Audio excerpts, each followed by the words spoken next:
Bos, spray anchor ada color chrome ke? Confirm lah ada, geng. Saya dah cakap banyak kali kan. Okey, geng. Anchor ada lebih dari 300 pilihan color. Korang boleh pakai untuk apa-apa projek korang, geng. Korang tengok So, kita stop ni dulu. Color chrome kita ada decorative chrome C018, guys. Okey, nampak tak? Kenapa dia dipanggil decorative chrome? Okey, selalunya produk lokal, produk kat Malaysia ni semua produk spray paint aerosol dia akan buat decorative chrome. Sebab yang ni kita panggil semi chrome, guys. So dia bukan 100% chrome tapi dia ada mirroring juga. So hasil dia macam mana saya akan tunjuk kat korang. Ni antara hasil dia. Dia still ada mirroring. Dia cantik, nampak tak? So, saya akan tunjuk depan-depan, korang boleh tengok saya spray ni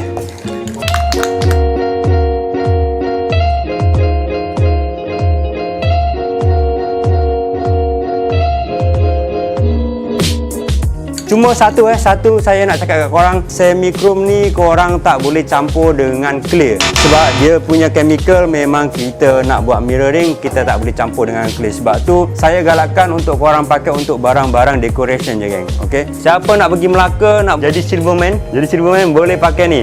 Okey, geng. So ada apa-apa komen, boleh komen kat bawah. Tolong like, tolong share. Okey. Wah, cantik tak?